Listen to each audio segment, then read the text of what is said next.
நேற்று நம்ம பார்த்தோம், அந்த ஆசாரிப்பு கூடாரத்தில் ஆசாரியன் இந்த மகா பரிசுத்த ஸ்தலத்துக்கு முன்பதாக வருகிற பொழுது அதில் ஆவியில் எளிமை என்கிறதான வார்த்தை பதத்தை நாம் பார்த்தோம். நம்முடைய வாழ்க்கை எப்படி இருக்கணும், கர்த்தருக்கு முன்பதாய் நம்ம தாழ்த்தணும், தேவனுக்கு முன்பதாக அந்த சணல் வங்கிய அந்த அங்கியை தரித்தவனாய் அவர்கள் காணப்பட்டதை போல நம்முடைய வாழ்க்கையில் அது என்ன வெளிப்பாடு என்பதை நம்ம பார்த்தோம். ஹல்லேலூயா. ஜனங்களுக்கு முன்பதாக ஒரு ஆடம்பரமான, ஒரு அலங்காரமான, ஒரு மகிமையான ஒரு வஸ்திரத்தை அவன் உடுத்தியிருந்தாலும், ஆனால் தேவனுக்கு முன்பதாக வரும்போது தேவனே அதை அவனுக்கு இன்ஸ்ட்ரக்ஷன் கொடுத்தார். நீ அந்த வெள்ளாடையை நீ அணிந்தவனாய் உள்ளே வரணும் அப்படின்றத ஆண்டவர் நமக்கு சொல்லிக் கொடுத்தார். மனத்தாழ்மையை கர்த்தர் நம்மிடத்திலிருந்து அவர் எதிர்பார்க்கிறார். கர்த்தருக்கு ஸ்தோத்திரம். அப்புறம் நம்ம பார்த்தோம், என்ன பார்த்தோம்? ஆண்டவராகிய இயேசு கிறிஸ்துவனுடைய ரத்தம், சுத்திகரிப்பு. நம்மை சுத்திகரித்து கொள்ளணும். தேவ பிரசன்னத்துக்குள்ளே வரும்போது நம்மை சுத்திகரித்து கொள்ளுதல் அவசியம். ஆமென். தேவனுடைய மகிமையான பிரஸ்தாபம் வந்ததுக்கு அப்புறம் அந்த இடத்துல ஆண்டவரே என்னை சுத்திகரிங்கன்ட்டு இல்லை. எப்போவுமே ப்ராசஸ் நமக்கு எப்படி ஆரம்பிக்கணும், நம்ம தேவனுடைய சமூகத்தில் நம்ம ஜெபிக்க ஆரம்பிக்கும் போதே நம்ம என்ன பண்ணுறோம், கர்த்தரை துதிக்கிறோம்ல. கர்த்தரை துதிக்கும் போதே நம்ம என்ன சொல்லுவோம்னா, ஆண்டவருடைய அந்த மகிமையின் பிரசனம் அவர் நம்மோடு கூட இடைப்பதற்கு முன்பதாக ரொம்ப முக்கியமானது, ஆண்டவரே sanctify me, cleanse me, consecrate me, separate me. என்னை ஆண்டவரே என்னை சுத்திகரிங்க, என்னை கழுவுங்க, என்னை தகுதிப்படுத்துங்க. அந்த சுத்திகரிப்பின் ஜெபம் ரொம்ப முக்கியம். அந்த சுத்திகரிப்பின் ஜெபம் சில நீங்கள் இப்போ இந்த பர்மனன்ட் கேரில் ஃபாஸ்டிங் ப்ரேயர், அந்த சுத்திகரிப்பு ஜெபத்தை பாஸ்டர் மோகன் நடத்துவாங்க. எப்போவுமே அவர் அதில் ரொம்ப பெஸ்ட்டு, நல்லா லீட் பண்ணுவார். அந்த ப்ரேயர் டைம் எப்போவுமே பாஸ்டர் தான் நடத்துவாங்க. சுத்திகரிப்பின் ஜெபம் ரொம்ப விசேஷமானது. ஓகே, இன்றைக்கு நாம் தொடர்ந்து நம்ம பார்ப்போம், வாசிக்கலாம். நம்ம அந்த லேவியராகமம் 16வது அதிகாரத்தின் 17வது வசனத்தை நாம் வாசிப்போம். நல்ல கவனிங்க. பாவ நிவர்த்தி செய்யும்படி அவன் பரிசுத்த ஸ்தலத்துக்குள் பிரவேசித்து தனக்காகவும் தன் வீட்டாருக்காகவும் இஸ்ரவேல் சபையார் அனைவருக்காகவும் பாவ நிவர்த்தி செய்து வெளியே வருமளவும் ஆசாரிப்பு கூடாரத்தில் ஒருவரும் இருக்கலாகாது. இதை நீங்கள் அண்டர்லைன் பண்ணிக்கொள்ளுங்க. This is very very important. அங்கே என்ன சொல்கிறாருன்னா, no man has to be seen in the entire tabernacle. அவர் மகா பரிசுத்த ஸ்தலத்துக்கு போயிட்டு அவர் அந்த இடத்துல பரிசுத்தம் இல்லாமல் உள்ள பிரவேசித்தா அங்கேயே அவர்கள் மரித்து போவார்கள். ஆண்டவருடைய கோபாக்கினை அங்கேயே ஆரம்பிக்கும். ஏன்னா இவங்க எங்கே இருக்கிறாங்க? இவங்க மகா பரிசுத்த ஸ்தலத்தில் இருக்கிறாங்க. பழைய உடன்படிக்கை, பழைய ஏற்பாடு. இப்போ இவருக்கு என்ன பண்ணியிருப்பாங்கன்னா, அவருடைய இடுப்பில் இருக்கிற கச்சையில், இடுப்பில் இருக்கிற பெல்ட்டில் ஒரு கொக்கியை மாட்டி ஒரு கயிறை விட்டுருப்பாங்க. அந்த கயிறோடு தான் அவர் உள்ளே போவார். சப்போஸ் அந்த இடத்துல அவர் தகுதி இல்லாமல் பிரவேசித்து தேவன் அடித்து அங்கே இறந்து போனார்னா, ரொம்ப நேரம் ஆகியும் அவர் வரலையே அப்படின்னு சொல்லி கூப்பிட்டு பார்ப்பாங்க. கூப்பிட்டும் சத்தம் கேட்கலன்னா அந்த கயிறை பிடிச்சி இழுப்பாங்க.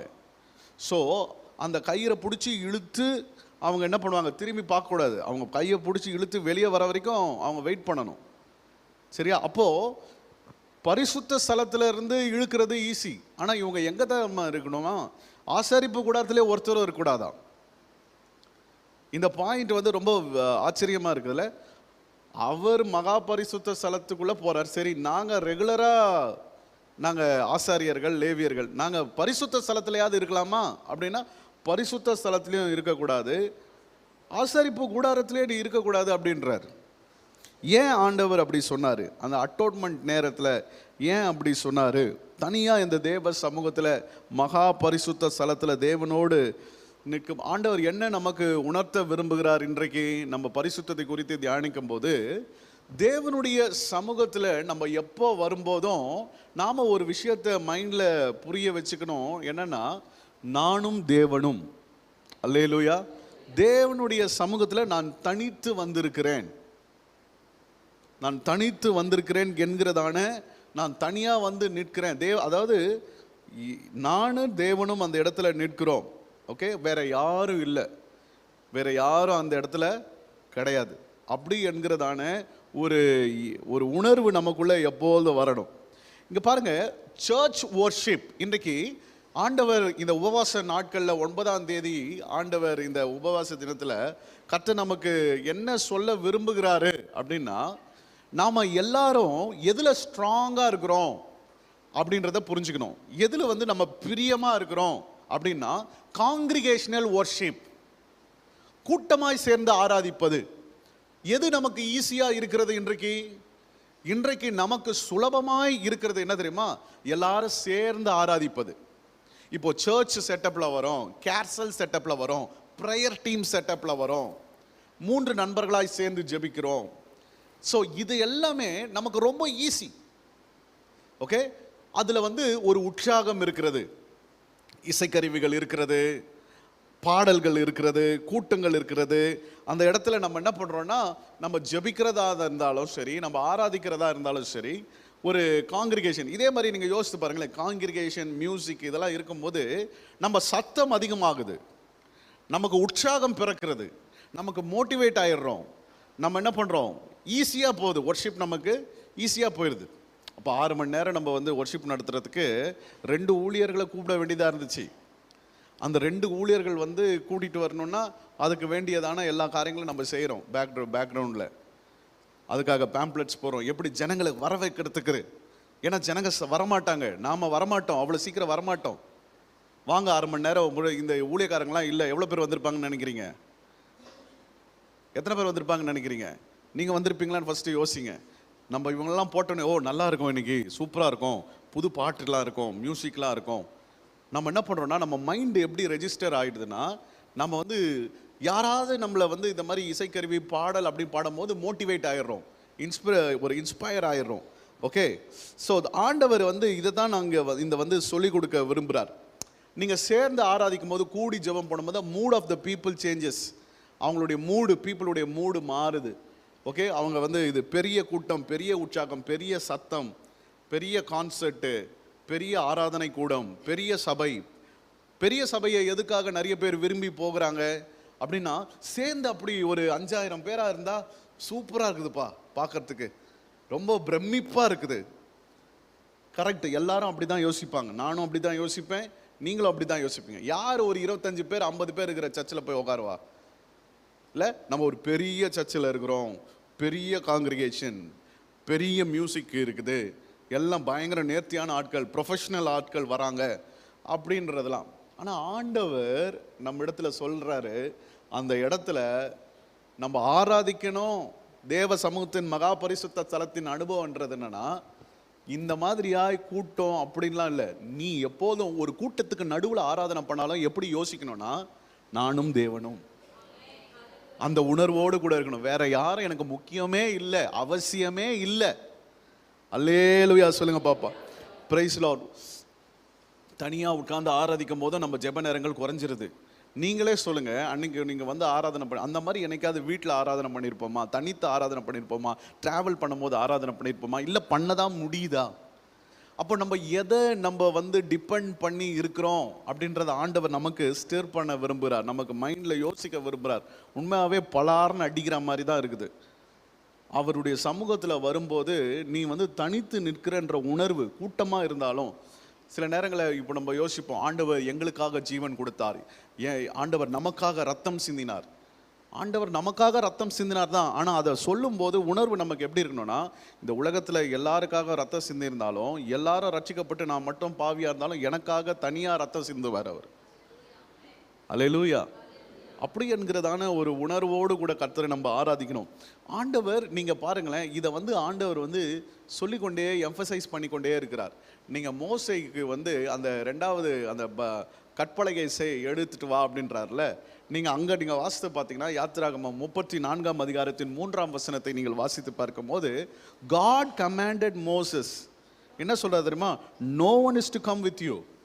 உன் கூட யாரும் வரக்கூடாது, உன்னோடு ஒருவனும் அங்கே வரக்கூடாது, மலை எங்கும் ஒருவனும் காணப்படக்கூடாது, இந்த மலையில் சமீபத்தில் ஆடு மாடுகளும் மேயக்கூடாது.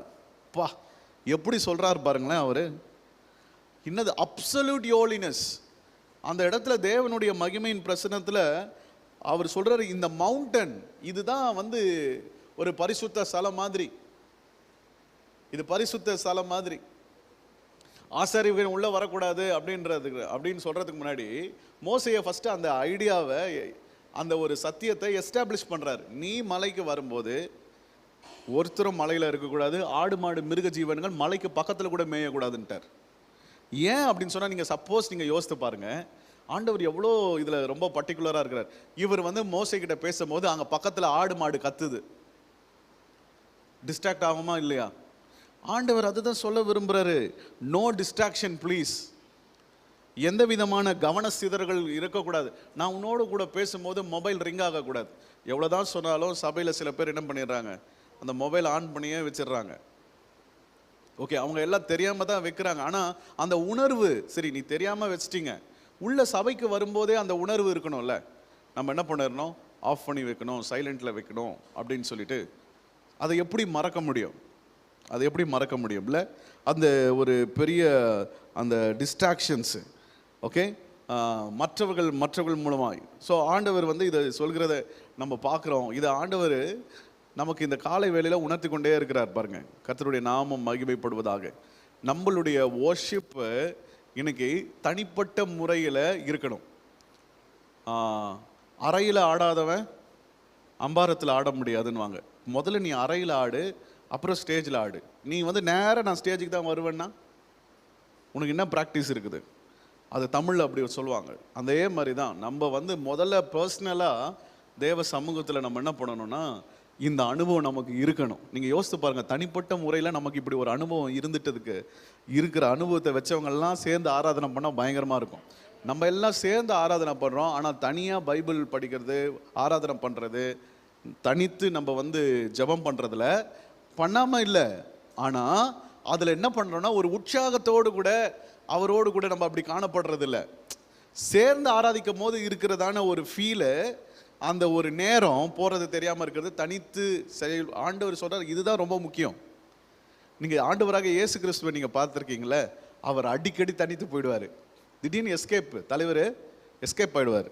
நீங்கள் பார்த்தீங்கன்னா லூக்கா 5:16, லூக்கா 6:12, மார்க் 1:35, மத்தேயு 14:23, இதிலெல்லாம் வந்து நீங்கள் வாசித்து பார்த்தீங்கன்னா ஆண்டவர் வந்து அந்த, நீங்கள் ஒரே ஒரு வசனம் வேணால் வாசித்து பாருங்க. லூக்கா 5:16 வாசிங்க.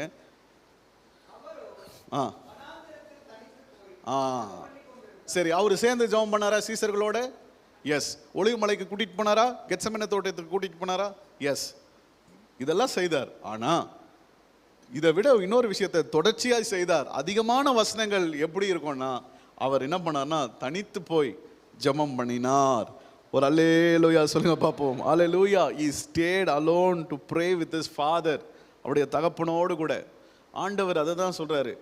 நீங்கள் வந்து ஒரு 10 பேராக இருக்கும்போது இருக்கிற உற்சாகமும் உத்வேகமும் ஏன் நீங்கள் தனியாக இருக்கும் போது இருக்க மாட்டேங்குது? ஏன் எப்போவுமே கும்பலாக சேர்ந்தாதான் நீங்கள் பண்ணுவீங்க?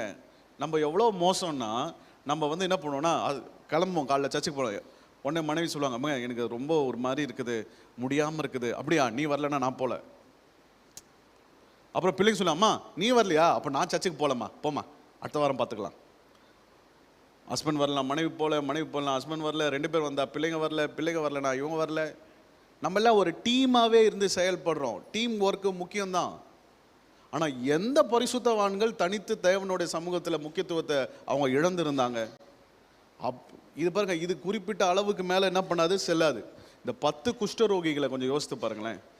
10 குஷ்டரோகிகள் சுகமானார்களா? எஸ். 10 குஷ்டரோகிகள் சுகமானாலும் அதில் ஒரே ஒருத்தன் யோசிக்கல, எப்பா 9 பேரும் நீங்கள் வீட்டுக்கு போகிறீங்க, இப்போ நான் மட்டும் ஒண்டியாக போய் அவர்கிட்ட என்ன பேச முடியும்? அவனுக்கு எல்லா விதத்துலேயும் சாக்கு சொல்கிறதுக்கு அவனுக்கு என்ன இருந்தது, வாய்ப்பு இருந்துச்சு இல்லை? அவன் ஏன் இயேசு கிறிஸ்து கிட்ட போனோம்? நீங்கள் போய் ஆசாரியத்தில் உன்னை காண்பி, அதுக்கப்புறம் எனக்கு வந்து தேங்க்ஸ் சொல்லுப்பான்னு சொன்னாரா? சொல்லவே இல்லை. அவர் இன்ஸ்ட்ரக்ஷனே கொடுக்கல. நீங்கள் போங்க, போகிற வழியில் சுகமாவீங்கன்னு கூட சொல்ல, நீங்கள் போய் உங்களை ஆசாரியத்தில் காண்பீங்கன்னு.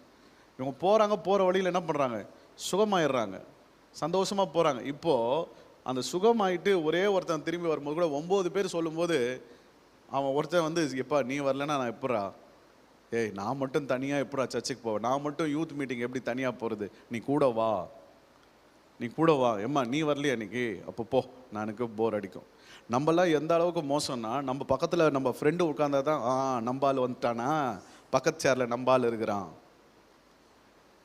இல்லை, அப்படிலாம் இருந்தால் தான். புதுசாக யாருனா இருந்தால் இங்கே வாயில் வார்த்தையே வராது. அப்படியே அவங்களே பார்த்துன்னு இருப்போம், ஓகே புதுசாக ஆள் உட்காந்துட்ருக்குறாங்க, நம்ம எப்படி சத்தமாக ஆராதனை பண்ணுறது. நமக்கு தெரிஞ்ச ஆளாக இருந்தால் ஆராதனை நம்ம நல்லா பண்ணலாம், கை உயர்த்தலாம், அவங்க என்ன ஃபீல் பண்ணுவாங்க. நம்ம எந்த அளவுக்கு இப்படி இருக்கிறோம் பாருங்களேன். அந்த மாதிரி எத்தனை முறை நம்ம ஆண்டவர் நம்மளை கூர்ந்து கவனிச்சிருப்பார். ஒன்றுமே கிடையாது, அவருக்கு மகிமையே கிடையாது. அவருக்கு மகிமையும் போல அவரை கனப்படுத்தலை. இஷ்டத்துக்கு நம்ம பிக்னிக் மாதிரி, பிக்னிக்கில் தான் இப்படி நடக்கும். பிக்னிக்கில் போவாங்கப்பா, ஏய் இன்னைக்கு பெங்களூர் எல்லாம் போகலான்னு சொல்லி பிளான் பண்ணுறோம். அப்படியா, ஏய் சாரி நான் வர முடியல. நீ வரலையா, அப்போ போ, நாங்களும் வரல. அந்த மாதிரி நீங்கள் ஆராதனைகளை நம்ம ட்ரீட் பண்ணுகிறோம். ஓகே, ஸோ இதிலிருந்து நம்ம என்ன பண்ணோம், முதல்ல விடுபண்ணோம். நம்ம சபைக்கு வரும்போது தனித்தனியே தனித்தனியே தனித்தனியே எனக்கு உணர்வோடு கூட வரணும். அல்லேலூயா, ஆண்டவருடைய நாமம் மகிமைப்படுவதாக. I have come to meet my God, my personal saviour, personally என்கிற உணர்வு இருக்கட்டும். இந்த உபவாச நாட்களில் ஏதாவது ஒரு விஷயத்தில் நம்ம ஒரு மாற்றத்தை இன்னைக்கு கொண்டு வரணும்னு நினச்சிங்கன்னா அது என்ன தெரியுமா, உங்களுடைய personal prayer and personal worship. சபையில் சேர்ந்து ஆராதிக்கும் போது இருக்கிறதான ஒரு ஃபீல், ஒரு மூடு, ஒரு விதமான ஒரு எக்ஸைட்மெண்ட்டு, ஒரு எக்ஸ்பெக்டேஷனு. நம்ம நேரம் போகிறது, அட்லீஸ்ட் நம்ம சபையில் ஆராதிக்கும் போது ஒரு 1/2 hour, ஒரு அதிகபட்சமாக ஒரு வேளை 40 minutes பாடலும் ஆராதனையும் இருக்குதுன்னா, இதே விஷயத்தை நம்ம தனியாக செய்யணும். அல்லேலூயா. நம்மளாம் எழுந்து நிற்கலாமா? ஆண்டவருடைய சமூகத்தில் எழுந்து நிற்போம். இந்த வேளையில் டீ கொடுங்க. பிரைஸ் தி லார்ட், ஹல்லேலூயா. எல்லாரும் ஆண்டவரை நோக்கி பார்ப்போமா? இன்னைக்கு ஒரு சின்ன தாட்டு, ஆனாலும் ஆண்டவர் நம்மோட இடைப்படட்டும். ஜீசஸ், நானாகவே வந்து இருக்கிறேன், பிரசன்னத்தில் வந்திருக்கிறேன். நீ இன்று என்னை ஏற்றுக்கொள்வீரா? ராஜ்யத்தில் சேர்த்துக் கொள்வீரா?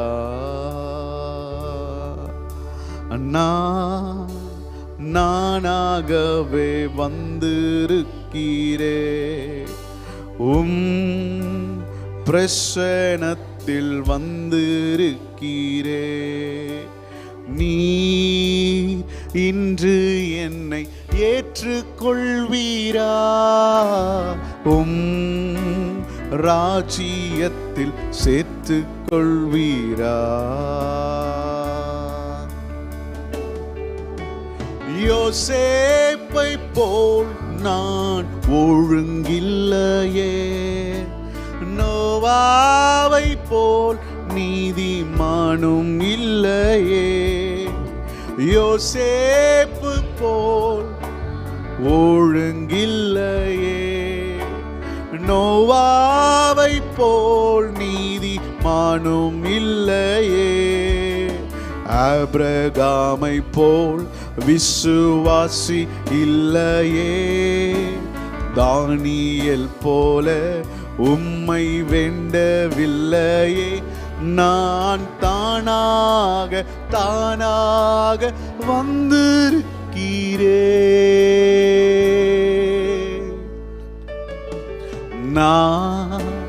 நானாகவே வந்திருக்கிறேன், பிரசன்னத்தில் வந்திருக்கிறேன்.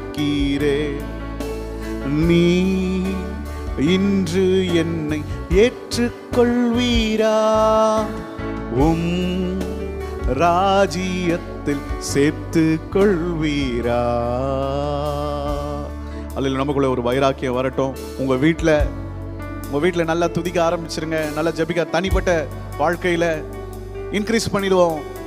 இது உங்களுக்கும் எனக்கும் தான். எனக்கு கூட பார்த்தீங்கன்னா சேர்ந்து ரொம்ப நேரம் ஃப்ரெண்ட்ஸுங்களோட நம்ம ஆராதனை பண்ணுறதுலாம் ரொம்ப பிடிக்கும். ஆனால் அதே சமயத்தில் அதுக்கு ஈக்குவலா நம்ம பண்ணுறோம். ஆனால் அதுக்கு ஈக்குவலா ஈவன் அதை விட அதிகமாக அதை விட அதிகமா கர்த்தருடைய சமூகத்திலே நாடுவோம், கர்த்தருடைய சமூகத்தை ஏங்குவோம். தனித்து தேவ சமூகத்துல மகா பரிசுத்த ஸ்தலத்துல அந்த ஆசாரியன் உட்பிரவேசித்தது போல கர்த்தர் சொன்னாரு, வேற யாரும் அந்த கூடாரத்துல இருக்க கூடாது, மலைகளில வேற யாரும் காணப்படக்கூடாது. சீஷர்களை விட்டுட்டு இயேசு போய் ஜெபம் பண்ணினார். அப்படி நாம் தனித்து நம்ம உள்ளான மனுஷன் ஆண்டவரோடு கூட நேரம் செலவிடட்டும். பக்தர்கள் அப்படிதான் இருந்தாங்க, பரிசுத்தவான்கள் அப்படிதான் வாழ்ந்தாங்க. Thank you Lord. நாங்களும் அப்படி வாழ எங்களுக்கு உதவி செய்யுங்க. இயேசுவின் நாமத்தில் பிதாவே. எல்லாரும் சேர்ந்து சொல்வோம், என் ஆத்துமாவே கர்த்தரை ஸ்தோத்திரி, என் முழுவதுமே அவர் பரிசுத்த நாமத்தை ஸ்தோத்திரி. என் ஆத்துமாவே கர்த்தரை ஸ்தோத்திரி, கர்த்தர் செய்த சகல உபகாரங்களை மறவாதே. ஆமென். God bless you. கர்த்தர் உங்களை ஆசீர்வதிப்பாராக.